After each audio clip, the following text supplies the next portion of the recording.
Hello folks, and welcome to the channel. And this is the second episode on the whole Hasselblad X2DII saga. And for the last whole week I've been putting the Hassi through its paces, a lot of shoots, and so there is a lot to talk about. The autofocus, that's really the focus of this episode. Now, here's the bad news. The AF-C is not compatible with the older series of lenses. Bummer. And if you've already stacked up a lot of those lenses, bad news for you. So I switched lenses and I'm on the 30mm XCD, the older version, and autofocus continuous just grays out. So you can't use AF continuous with these lenses.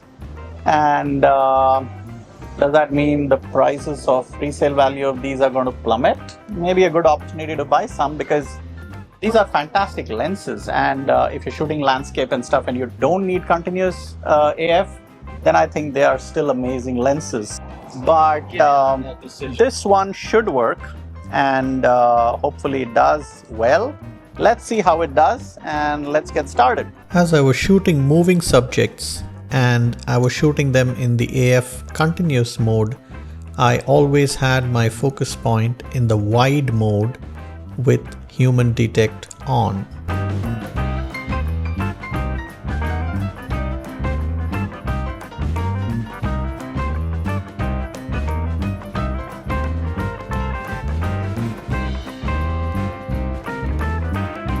AF continuous, the AF-C.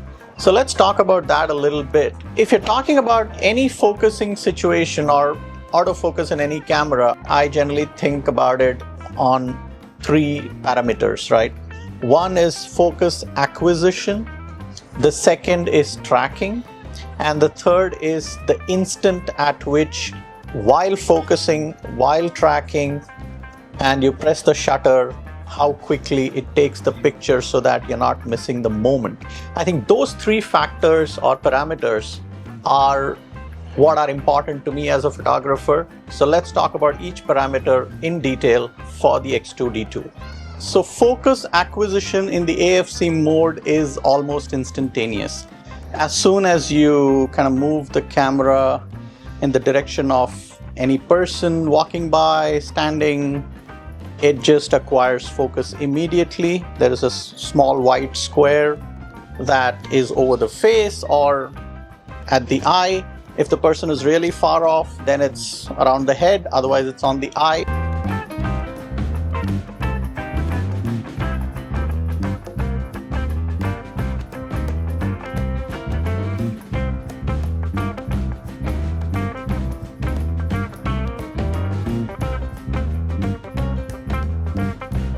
Now, as the person starts moving, the tracking works beautifully. The square keeps moving along with the person, or if you're moving the camera, the square sticks on to the head, so it's fairly sticky. The tracking is sticky at the same time, pretty fast. Now, the focus acquisition bit, there's only one chink in the armor, if at all. So if the subject is turned away, or is, in my shoot, underwater, obviously it's not able to figure out where the subject is or the eye is. And then when the subject suddenly surfaces or turns, there is a slight wee bit of delay in the time it latches onto the eye. And at that point, it might miss focus.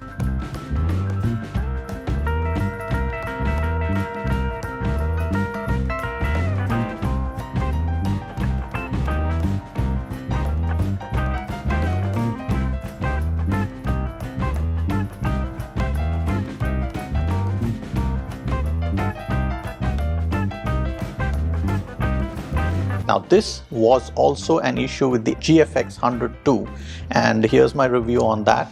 This was the only problem the GFX100 II had, and that problem is there in this also. So is that such a big deal? Is that a deal breaker? Absolutely not, but you need to be aware that that could happen. So if you're shooting people dancing or randomly moving, and then somebody turns and you lose the eye and then the eye comes back, there could be a slight delay for the camera to catch on to the eye.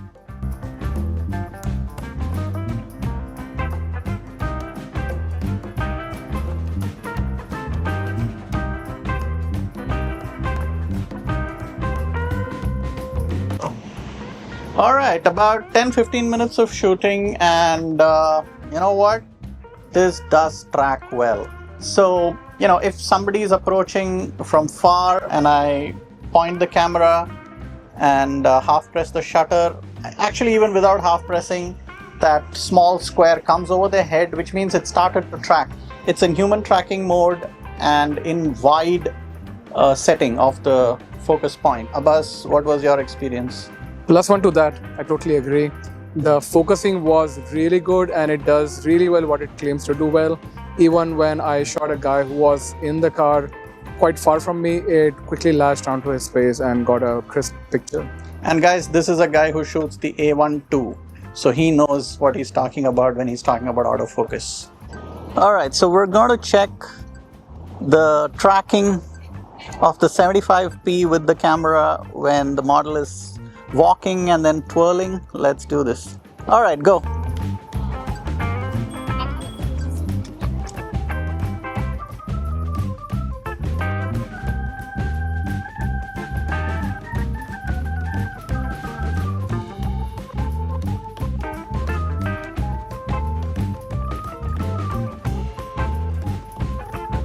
The only thing is, what happens if somebody else comes in front of this person, which it's originally tracking?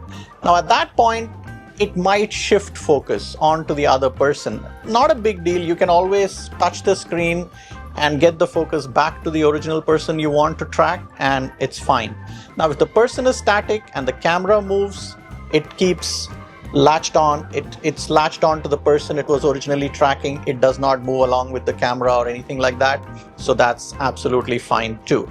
So the only problem I saw with this, leaving alone the acquisition, which is instantaneous, and tracking, which is beautiful, is what happens when you press the shutter. There is a little bit of that shutter lag, and I also see the blackout slightly longer. Now, is that due to the processing power?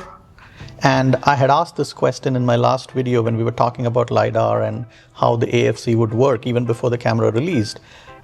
Is Hasselblad pushing the processing power of the X2D in the X2DII? And apparently that probably has not happened, because you're still at 3 frames per second in terms of continuous shooting, and looks like when you press the shutter there is that wee bit of lag.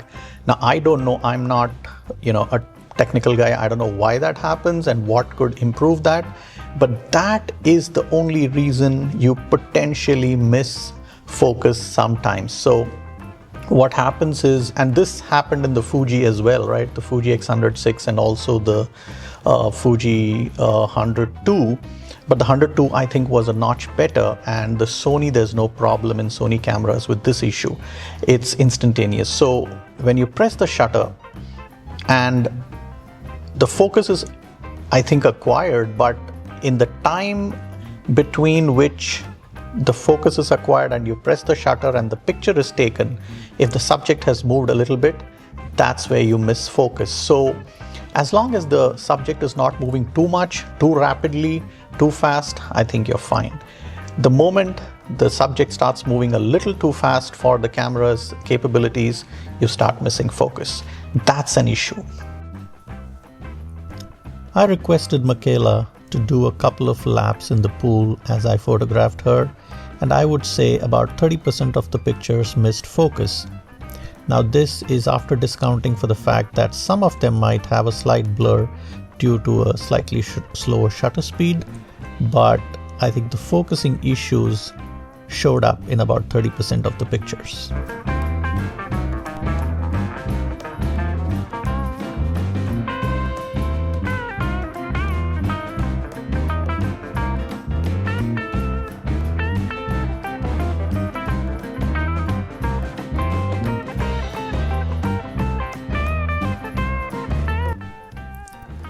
So in summary, the continuous autofocus on the X2DII works beautifully in terms of focus acquisition and tracking. The only thing you might want to consider is, are you going to shoot fast moving subjects? If they are really fast and you want to nail every time, then probably this iteration is not the one for you. You might want to wait for the X3D. But if you shoot portraits in the studio with minimal movement, or wedding portraits and landscapes and the likes, the genres which Hasselblad is already excelling at, then you've got a winner in your hands. All the best, subscribe, and see you soon.